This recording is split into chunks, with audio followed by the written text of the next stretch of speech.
Salam sama saudara dan saudari terkasih, salam damai sejahtera dan penuh sukacita untuk kita semua. Semoga kita semua tetap sehat dan selalu bersukacita. Kita berjumpa lagi dalam Renungan Lentera Jiwa bersama saya Romo Stefanus Turibius Rahmat PR. Lentera Jiwa, cahaya yang menerangi mata jiwa, mata batin dan mata iman kita.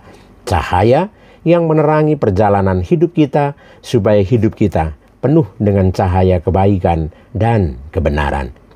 Sama saudara dan saudari yang dicintai Tuhan Yesus. Pada kesempatan Renungan Lentera Jiwa kali ini, saya ingin berbagi renungan novena Roh Kudus hari yang ke-7 bersama umat Gereja Katolik Paroki Kalvari Lubang Buaya pada hari Kamis 5 Juni 2025 dengan wujud khusus novena hari yang ke-7 Roh Kudus menemani dan menghibur para lansia. Sama saudara dan saudari yang dicintai Tuhan Yesus. Mengawali renungan novena hari yang ke-7 ini, saya mengajak kita semua untuk merenungkan, merefleksikan bersama satu kisah inspiratif berikut ini. Pada zaman dahulu, ada satu legenda di Jepang yang berkaitan dengan adanya tradisi membuang orang yang sudah tua atau para lansia ke hutan. Mereka yang dibuang adalah orang tua yang sudah tidak berdaya, sehingga tidak menjadi beban atau tidak memberatkan kehidupan anak-anaknya. Pada suatu hari, ada seorang pemuda yang berniat membuang ibunya ke hutan. Karena si ibu sudah lumpuh dan agak pikun, si pemuda tampak bergegas menyusuri hutan sambil menggendong ibunya. Si ibu yang kelihatan tak berdaya berusaha menggapai setiap ranting pohon yang bisa diraihnya, lalu mematahkannya dan menaburkannya di sepanjang jalan yang mereka lalui. Sesampai di dalam hutan yang sangat lebat, si anak menurunkan ibu tersebut dan mengucapkan kata-kata perpisahan kepadanya sambil berusaha menahan sedih karena ternyata dia tidak pernah menyangka bahwa dia bisa melakukan perbuatan sadis dan keji terhadap ibunya. Justru si ibu yang tampak tegar dalam senyumnya ia berkata kepada anaknya, "Anakku, ibu sangat menyayangimu.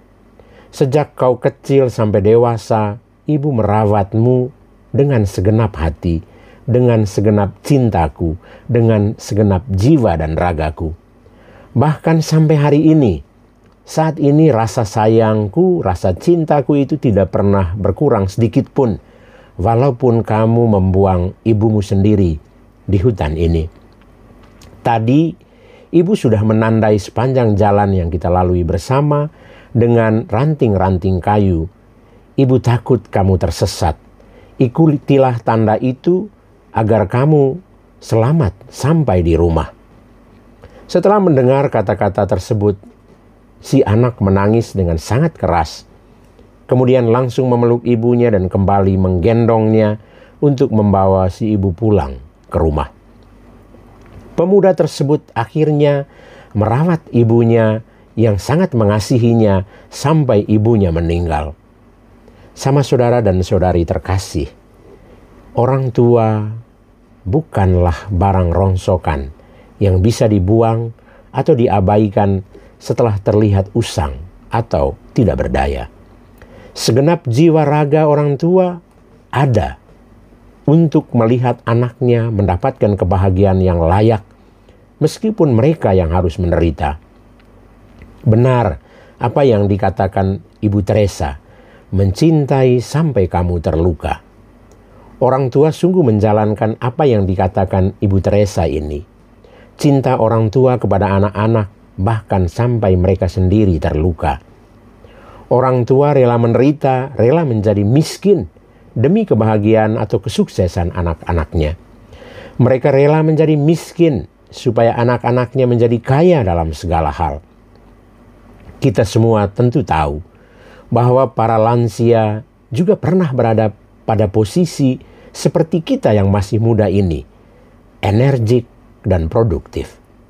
Kita juga harus sadari bahwa pada saatnya nanti kita pasti berada pada posisi lansia. Karena itu kita perlu saling menghargai, saling meneguhkan, menguatkan, dan saling memuliakan satu sama lain. Tugas kita anak-anak yang masih muda adalah memuliakan orang tua, para lansia sebelum terlambat. Sebab ada tendensi pada zaman ini yang tak bisa dipungkiri adalah sering terjadi para lansia karena tidak produktif lagi, biasanya diabaikan atau ditinggalkan. Hal ini terjadi karena orang muda lebih memilih rasa aman, tidak sibuk mengurus orang tua atau para lansia. Dalam keadaan seperti ini, para lansia pasti merasa kesepian dan butuh perhatian. Mereka membutuhkan perlakuan yang baik. Karena itu, pada perayaan Hari Kakek Nenek dan Lansia pada tahun 2024 dengan tema "Janganlah membuang aku di masa tuaku", mendiang Paus Fransiskus mengingatkan kita bahwa Tuhan tidak pernah meninggalkan kita, anak-anaknya. Maka perlakuan yang sama perlu kita tunjukkan kepada para orang tua kita, para lansia, sebab mereka berhak untuk mendapatkan tanda-tanda pengharapan. Kehadiran kita harus dapat memastikan bahwa para lansia memiliki harapan untuk bisa hidup yang layak. Karena itu lebih lanjut Paus Fransiskus mengajak kita untuk tidak memandang lansia sebagai beban, melainkan sebagai tokoh penting dalam kehidupan dan pelayanan gereja kita. Paus Fransiskus mengingatkan kita sekali lagi bahwa para lansia tidak boleh ditinggalkan sendirian. Mereka harus hidup dalam keluarga, dalam komunitas, dalam kasih sayang dari semua orang. Dan jika mereka tidak dapat hidup dalam keluarga, kita harus pergi mencari mereka dan dekat dengan mereka.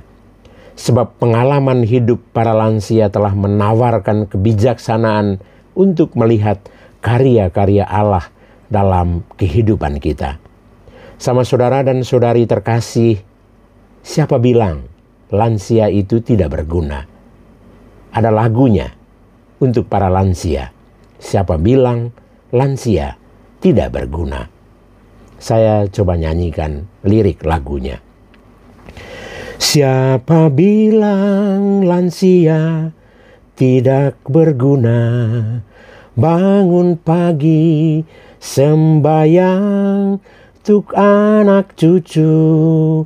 Siapa bilang lansia hanya hiasan? Meskipun tua tetap diperlukan.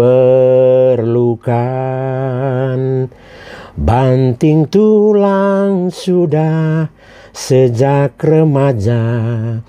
Meski hujan, meski panas, tidak masalah. Siapa bilang lansia hanya meminta? Jangan percaya, orang punya cerita. Mengapa harus malu? Mengapa harus loyo? Rambut putih, kulit keriput, tidak masalah. Biar umur tinggallah bonus, biar lutut harus dibungkus, tapi lansia tetap semangat di hari tua. Tapi lansia tetap semangat di hari tua. Sama saudara-saudari terkasih, lagu ini saya kira menginspirasi kita bahwa para lansia telah banyak menginspirasi hidup kita semua. Kita dapat belajar tentang kebijaksanaan hidup yang begitu kuat dari mereka. Dan juga kita belajar dari kerapuhan manusiawi yang mereka tunjukkan. Belajar untuk berpikir bahwa pada saatnya nanti kita pasti jadi lansia juga. Karena itu, kita perlu menjaga ikatan persahabatan, perhatian yang tanpa pamrih kepada para lansia. Yesus dalam Injil Yohanes bab 17 ayat 20-26 saat perjamuan malam terakhir berdoa bagi para muridnya. Doa yang sangat indah memohon persatuan bagi para muridnya supaya mereka semua menjadi satu. Doa Yesus ini bertujuan agar para murid tidak tercerai-berai, para murid tidak terpecah belah, tetapi para murid solid, utuh, dan bersatu. Doa Yesus ini juga menjadi doa kita semua, supaya terus membangun persatuan, termasuk persatuan persahabatan, persaudaraan, intimitas, kedekatan dengan para lansia. Jangan biarkan mereka sendirian atau biarkan mereka kesepian. Kita bertugas menemani dan menghibur mereka dengan cinta yang tulus, dengan bahasa, dengan kata-kata yang lemah lembut, sebagaimana ajakan Paus Fransiskus pada perayaan Hari Komunikasi Sosial Sedunia yang ke-59, bagikanlah dengan lemah lembut harapan yang ada di dalam hatimu. Semoga kehadiran kita dalam kehidupan bersama para lansia mampu membawa harapan yang pasti bagi mereka, bahwa mereka tidak sendirian, tetapi selalu ada bersama dan dekat dengan kita. Kita siap memberikan apa yang mereka butuhkan di sisa-sisa hidup mereka. Tentu bukan materi, bukan harta, bukan kekayaan. Tetapi yang paling penting untuk mereka adalah cinta, kasih sayang yang tulus, dan perhatian tanpa pamrih untuk mereka.